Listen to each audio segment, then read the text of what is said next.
It's 7 p.m. Monday, June 3rd here in Seoul. And these are the top stories at this hour. South Korea and Hungary hold a joint press conference to brief on the latest findings of the tragic tourist boat sinking in the Danube River. We have their exact words.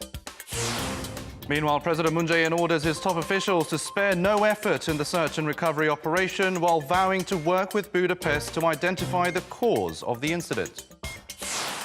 The defense chiefs of Seoul and Washington agreed to name a Korean four-star general to lead their envisioned future joint command. They also agreed to relocate its Seoul headquarters to south of the capital. And a local think tank predicts the country's economy to grow at a slower than expected pace of 2.2% this year, lower than the OECD's forecast. NEWSCENTER begins now.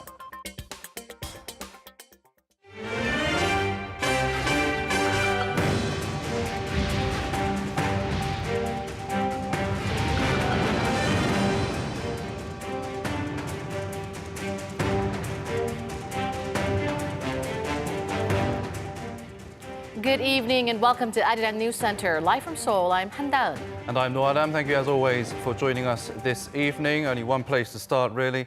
We're already entered into the 6th day since the sinking of a cruise boat in Budapest that carried 33 passengers, most of whom were South Koreans. While no progress has been made in search and recovery efforts since the night of the accident, a South Korea-Hungary joint press briefing was held just about an hour ago on their latest findings. For more, our Kim Haesong now joins us on the line.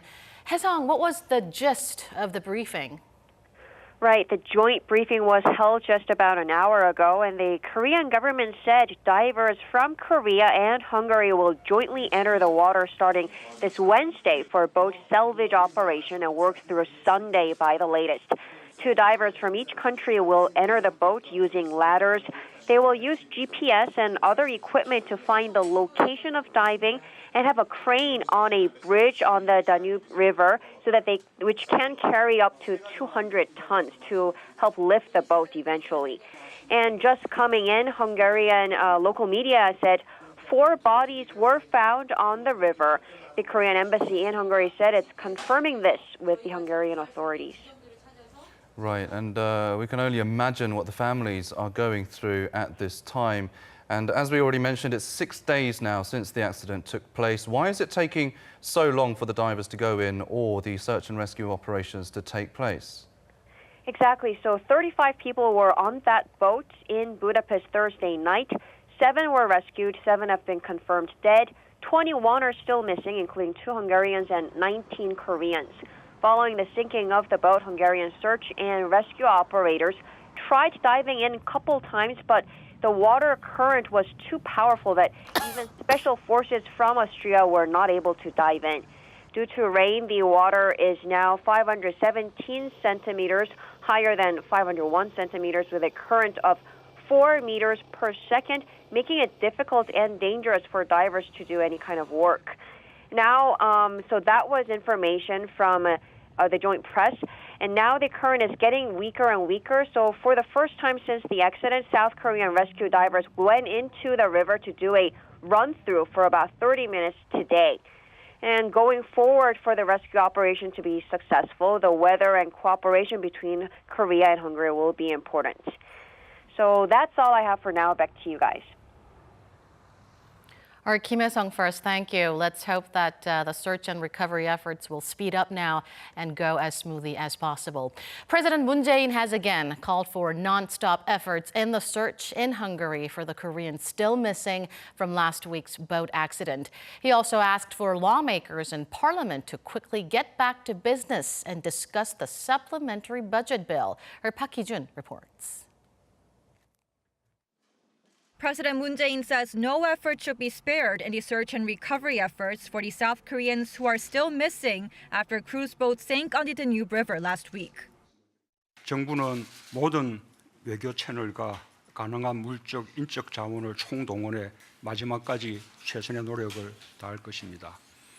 또한 헝가리 정부와 협력해서 사고 원인 규명에도 빈틈이 없도록 하겠습니다. 각 부처는 사고 수습이 마무리될 때까지 긴밀히 협력하며 할 수 있는 노력을 다해주기 바랍니다. During a weekly meeting with his top aides on Monday, President Moon offered his sincere condolences. He emphasized the need for extra care for the victims' families, both in Korea and Hungary. He also called on the government to keep the families accurately updated on the latest situation while providing the necessary medical and legal support. President Moon also voiced concerns over the lack of progress in normalizing parliament. 40 days have passed since the government submitted a supplementary budget bill, and the deadlock in parliament is hindering progress in passing laws related to people's livelihoods. He reiterated that the National Assembly must promptly get back to work, as there's a growing need to address various economic difficulties through the extra budget. 특히 미중 무역 갈등 등 대외 경제의 불확실성이 확대되고 세계 경제 여건이 빠르게 악화되고 있습니다. 투자와 수출에 어려움이 발생하고 있고 기업과 가계의 경제 신주도 위축되고 있는 상황입니다. 노동시간 단축, 노인 인구 급증과 생산 가능 인구 감소 등의 대내 여건에도 대응해야 합니다. Reminding lawmakers that this is not the first time he has made such a request, Moon said he asked numerous times for the main political parties to meet to discuss the budget bill in a speedy manner. He said he wants talks to resume before his trip to Northern Europe, which begins Sunday. Park Hee-jun, Arirang News. The defense chiefs of South Korea and the U.S. held talks today in Seoul following their trilateral meeting in Singapore over the weekend. The two have made some major agreements regarding the future of South Korea-U.S. combined military operations. Arirang's Kim Ji-yeon at the Defense Ministry with more. The future Joint Command, following an envisioned transfer of wartime operational control from Washington to Seoul, is to be led by a 4-star South Korean general, a post separate from the existing ROKU.S Combined Forces Command, currently led by a 4-star American general. Seoul's Defense Ministry on Monday released the results of the talks held between Defense Minister Chung Kyung-do and Acting U.S. Defense Secretary Patrick Shanahan. They've also agreed to move the Combined Forces Command headquarters, currently in Seoul South, to Camp Humphreys in Pyeongtaek, reversing last year's plan to keep it in the Korean capital. The relocation decision took into account factors such as operational requirements, transfer costs, and time. When I think on alliance, the word that comes to mind is trust. The incredible trust between our countries was forged in combat nearly 70 years ago. That trust endures this day.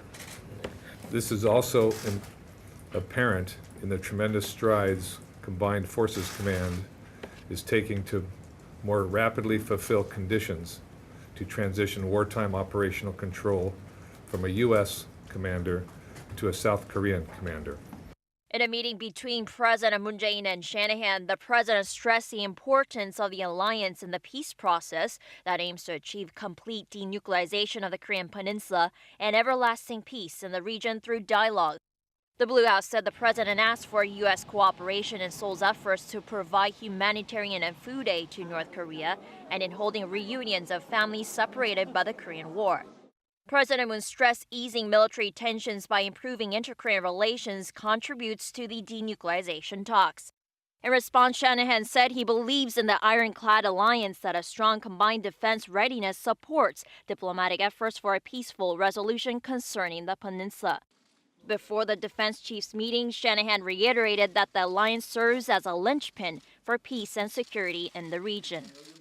The defense chief said the two allies will continue to monitor challenges North Korea poses to mutual safety and that the combined forces are united in enforcing sanctions against Pyongyang until the regime complies with international obligations. Kim Ji-yeon, Arirang News. South Koreans who ran businesses at the inter-Korean Gaeseong Industrial Complex are visiting the United States next week to meet with government officials and lawmakers and explain their view on resuming the complex. They also called on the North to approve their visit to the factory park north of the border within this month. Our Oh Jung-hee files this report from Seoul's Unification Ministry. South Koreans ran businesses at the Gaeseong Industrial Complex, the inter-Korean factory park located just north of the border, suspended since early 2016, are visiting the United States next week. The Corporate Association of Gaeseong Industrial Complex told reporters on Monday that they'll be speaking at the U.S. Congress about the Gaeseong Industrial Complex and will meet with State Department officials and experts. The purpose is to raise Americans' understanding of the joint factory park. For the companies, being there had a greater meaning than just running businesses and earning money. The complex promoted peace. It brought together South and North Koreans, helped them overcome hostility and mistrust, and grow their understanding of each other. Regarding their plan to visit the Gaeseong Industrial Complex to check their assets, they stressed that the ultimate goal of their visit is to resume operations there. Seoul's Unification Ministry had said that the visit has nothing to do with reopening the industrial complex. But the business owners say, there's no reason to check the assets there if we won't resume the operations. We are taking care of the equipment there because the complex is to run again in the future. They went on to urge North Korea to approve their visit. I believe the North will approve our visit to the complex soon. I strongly urge the North to let us visit the complex around June 20th, before President Trump visits South Korea. In mid-May, the South Korean government approved the business people's 9th request to visit the joint factory park. The schedule for their Kaesong visit has to be ironed out with the North, and Seoul says it's discussing the issue with Pyongyang. 오정희, Arirang News. North Korea's top nuclear negotiator for the past Pyongyang-Washington summit, Yong-chol, has been spotted with Kim Jong-un despite a report claiming that he had been purged. Pyongyang state media showed him apparently at a musical performance with the North Korean leader. South Korean daily, the Chosunilbo, reported last week that Kim Yong-chol was sent to a re-education camp after the Hanoi summit ended without a deal. Kim lost his post as the head of the regime's United Front Department last month and is now one of the vice chairmen of the North's ruling Workers' Party. North Korea is continuing to release reports about the ongoing drought in the country and the resulting damage to crops. In an interview with state media on Sunday, the vice director of the North's Agriculture Institute, Kim Sang-hyuk, called on people to secure as much water as possible and to quickly finish planting rice paddies. Kim stressed on the need for workers to adopt scientific farming methods to minimize the impact of the drought. In other news, South Korea's economy is expected to grow at a slower than expected pace this year due to sluggish exports and domestic demand. The Korea Economic Research Institute projected a 2.2% growth this year, a drop of 0.2 percentage points from its previous outlook. It's also down by that amount compared to the estimates set by the Korea Development Institute and the OECD. KERI also lowered the export growth rate to 1.4% from the previous 2.9%. Overall trade conditions are also expected to worsen because of the trade conflict between the U.S. and China, among other issues. Meanwhile, the U.S.-China trade war is hurting a lot of economies and their exports, and among the hardest hit has been here in South Korea. Our Kori Ater explains why. With trade tensions threatening to boil over between the world's two economic superpowers, a new report shows South Korea's exports decreased the most among the world's major economies in the first 3 months of 2019. According to the OECD's data on international merchandise trade, South Korea's exports plunged 7.1% during the January to March period, compared to the previous quarter. This was the biggest decrease among all G20 countries, an even sharper fall than the drops witnessed in Brazil and Russia. South Korea relies heavily on exports to the U.S. and China, with many local companies shipping intermediary goods to them. From January to May 25th, South Korea's outbound shipments to China accounted for more than 20% of the country's total exports. The figure for the U.S. was more than 12%. So the two countries accounted for roughly a third of South Korea's total exports during the period. Import-export figures are especially dangerous for such an export-reliant economy like South Korea. In 2018, South Korea's exports accounted for a whopping 44% of the country's total GDP. The outlook in the near future doesn't look particularly bright either. Government data show the nation's exports tumbled 9.4% on-year in May. Other than the impact of the U.S.-China trade dispute, sluggish semiconductor exports contributed to the slump. South Korea's outbound shipments of chips plummeted more than 30%, mainly due to falling global chip prices and ongoing inventory adjustments at data centers around the world. In a bid to turn things around, the South Korean government aims to devise measures related to the diversification in export products and destinations in the coming months. Kori Ater, Arirang News. South Korea and the Philippines have begun negotiating a free trade agreement with the goal of concluding the talks by November. South Korea's Trade Minister Yoo Myung-hee said the FTA will open up trade and investment opportunities by securing economic partners in Southeast and Northeast Asia. It's also expected to help promote the Moon administration's so-called New Southern Policy. The Philippines is already part of a trade agreement with Seoul through the ASEAN-Korea Free Trade Area, which took effect in 2010. It would appear that members of so-called Generation Z, those born in the mid-1990s or later, have shopping habits different from the older generations, steered to a large degree by influencers on social media. In part 2 of a 3-part series on Generation Z, Kim Da-mi looks at what they've been buying and the influence behind their purchases. Tea bags for brewing ramen and fish cake broth rather than tea have made it onto Generation Z's shopping list. When shopping for food, rather than buying regular milk, they're choosing milk that's flavored like their favorite childhood ice cream. Generation Z have also become funsumers, a combination of the words fun and consumers who value fun and excitement when choosing what to spend their money on, like buying just the sauce from these famously hot noodles. Food is more than just something to eat. Generation Z nowadays looks for fun and new experiences when buying food. For more shopping tips, the so-called digital natives also rely on influencers on social media instead of celebrities. Gen Zers who say they cannot live without YouTube seek and select information from influencers that they possibly see more often than their own relatives. They prefer the influencers' personal reviews and opinions over celebrities' perfect, flawless advertisements. The influencers they see on social media seem and sound more personal, approachable, and genuine than celebrities because they can actually communicate through likes and comments. Feedback, reactions, or communication with celebrities is almost impossible. Generation Z is expected to become the largest group of consumers by 2020, and marketers need to take note of their wants and desires. Kim Da-mi, Arirang News. K-pop sensation BTS shook the Wembley Stadium in London over the weekend, becoming the first Korean artist to do so. Our Lee Min-sun tells us how the Korean boy band made history through the eyes of major foreign media outlets.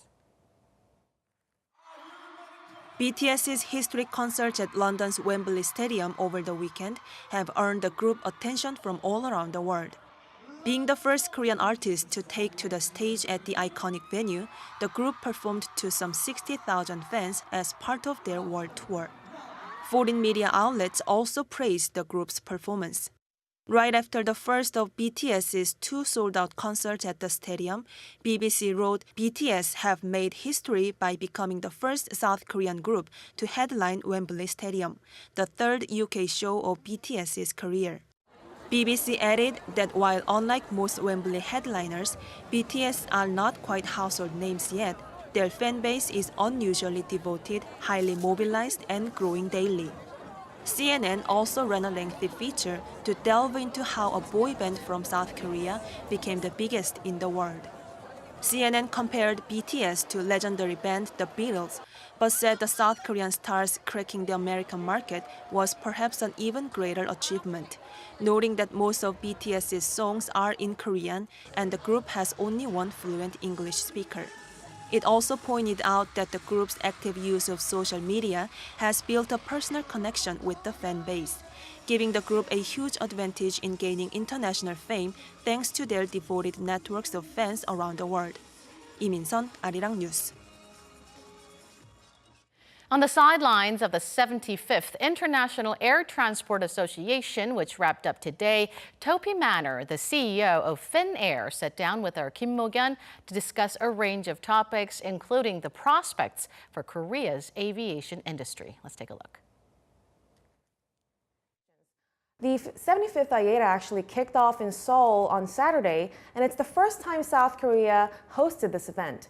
How do you evaluate South Korea's aviation industry? And when it comes to the Korean aviation market, I think that it's a very competitive market. Korean customers are well-traveled, they are very digital by nature, and they are quality conscious, and they put a lot of focus on pricing on one hand, and on the other hand to the soft elements of the customer experience. And in order to excel on this market, you will need to be good at both. Now, it seems like more and more Koreans are visiting Finland these days, and our very own President Moon Jae-in is about to embark on a trip there. Now, it's been 11 years since the Korea-Helsinki route has been established, and I heard that demand has been rising. So what do you think is the factor that draws South Korean passengers into Finnair? First of all, the ties between our two countries, South Korea and Finland, are close, as witnessed by the visits of the two presidents. But then I think that in our product, in our service, we are also able to combine Korean elements like partially Korean crew on board our aircraft, Korean signs in Helsinki airport, food options on board our flights, together with the unique Nordic experience. Now, the aviation industry has been going through a dynamic period of change, and the number of budget airlines have been rising these days, and especially in Korea, the two major carriers, Korean Airlines and Asiana Airlines, have been reducing its first-class seats to kind of give more options on prices. What do you think about this latest trend, and how do you think the aviation industry should move forward? I see a lot of need for business class, not only from business and corporate travelers, but also from the leisure travelers who want a premium experience and want to make the best use of their time when they are doing vacation. And then we see also a need for a premium economy product. And then there is need for economy class, also for the more price-sensitive customers. So it is about having different value propositions for different types of customer needs, and that is the way we see things going forward. Thank you for your time today, Mr. Topi Manor. Thank you. Pleasure to be here.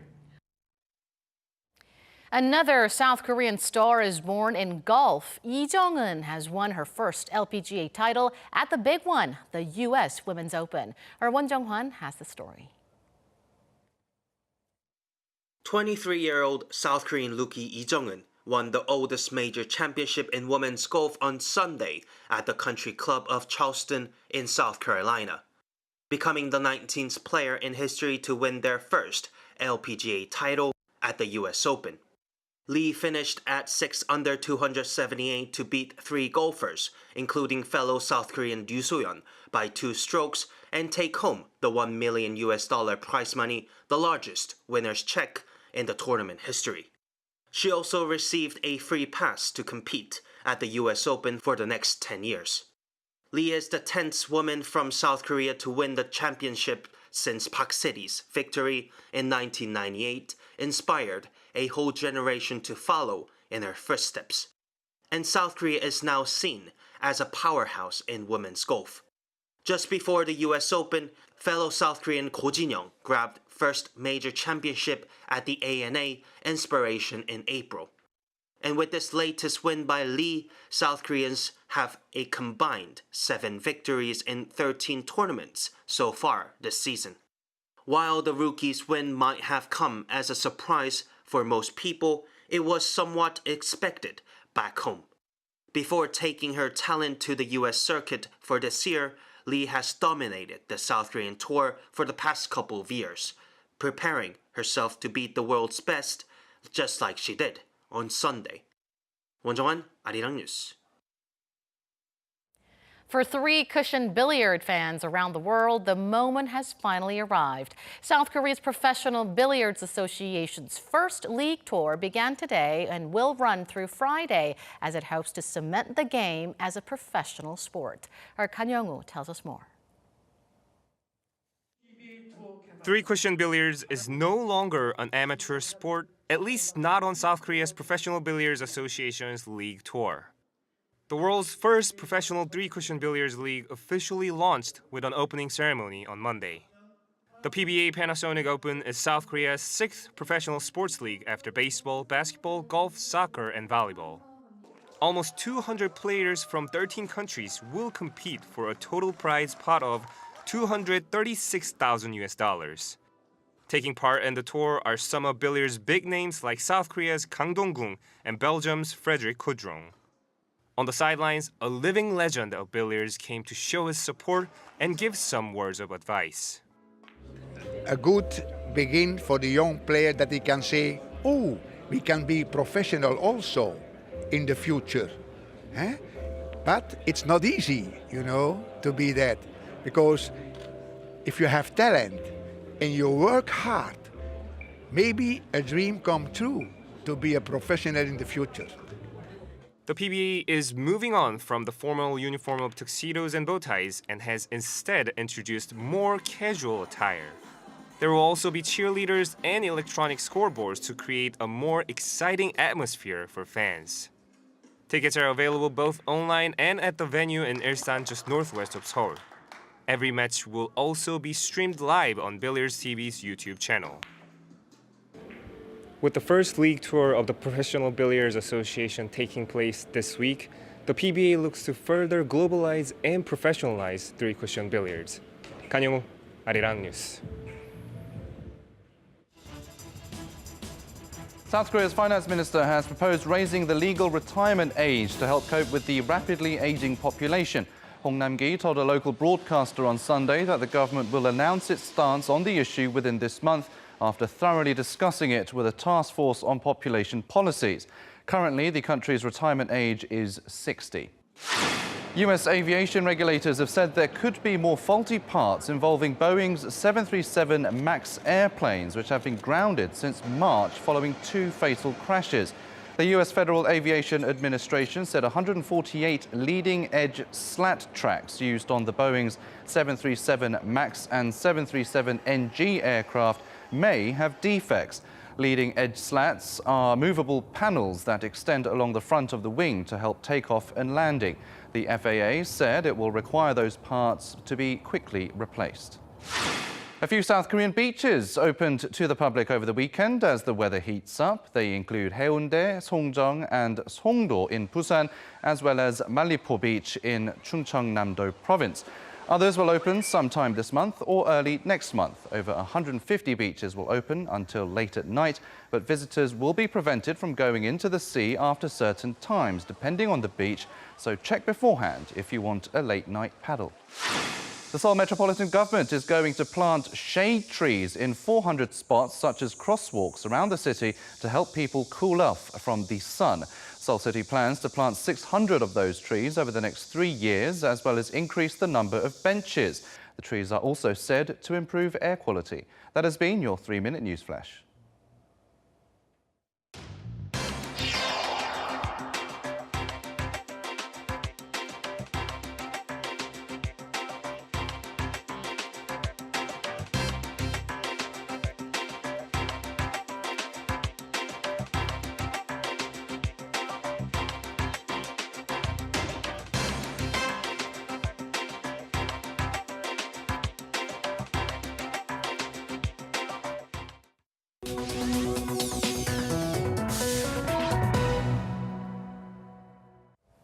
It's now time to take a look at some of the digital media content available on Arirang's social media platforms. And today we have another episode of Kori Ater, where we take a look at a multicultural family here in Korea and how the Korean language plays into their lives.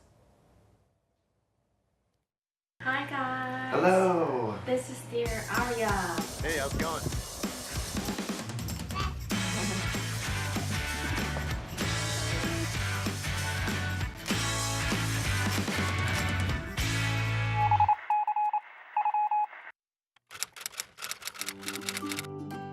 My motivation was talking to my parents-in-law. When we got married, and I wanted to show them as much respect as I could, and the only way that I can really do that is by speaking to Korean to them.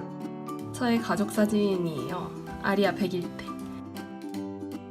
I think these days it's even more intense because at story time with my daughter, she's grabbing Korean books. I can read Korean slowly. Gawi, Uja, Shige. Actually, my daughter stops me from reading Korean because I'm not doing it correctly. And she'll get me like a very simple counting book in Korean, like Hana, Dor, Set, Net, right? And she'll hand me that book and be like, here, Daddy, try this one. I think that if my daughter is so much better than Korean already than me, and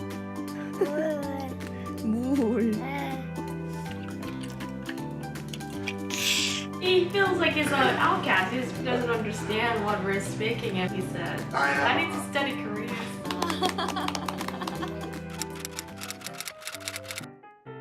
I think that also I've learned some Korean because sometimes we argue. When I'm emotional, I'm speaking Korean like 아닌데? 아닌데? Which is like, I said, it's not. And when she's upset or angry, yeah, I really just try to understand what she's saying. And you know, you want to improve in a language, you know, you argue a little bit. it's gonna force you to learn.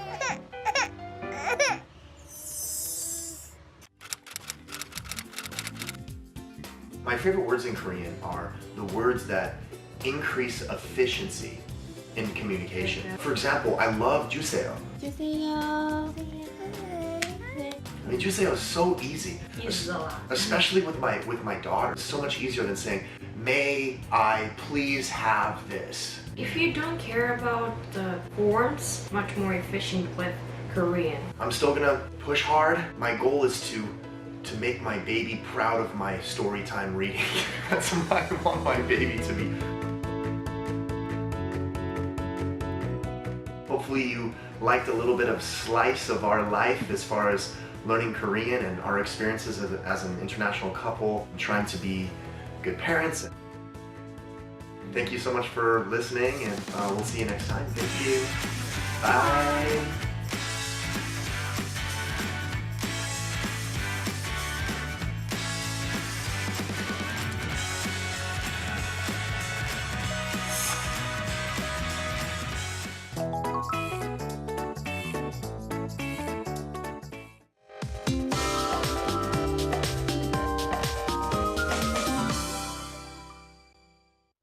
Heat wave alerts are back again as daytime highs soar to 33 degrees Celsius in the southeastern parts of the country today.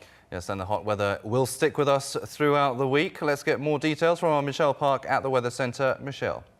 Good evening, guys. The intense heat is back as we've entered the month of June.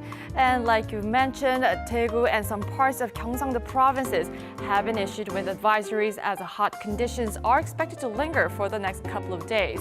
And advisories are also expected to expand to more regions in the coming days.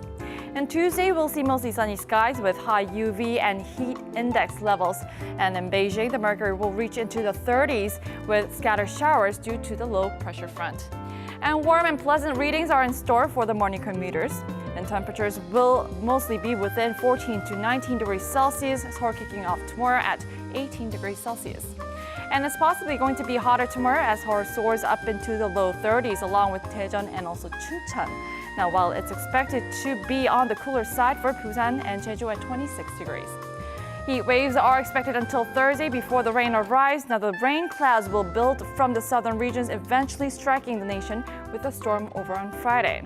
And now checking out the weather forecast in Budapest, where searches are still underway for those missing following the sinking of the tourist boat. Now, water levels and the current have both improved, and today's weather is expected to stay mild. But on Tuesday, there is some risk of thunderstorm. I'll leave you with the weather conditions around the world.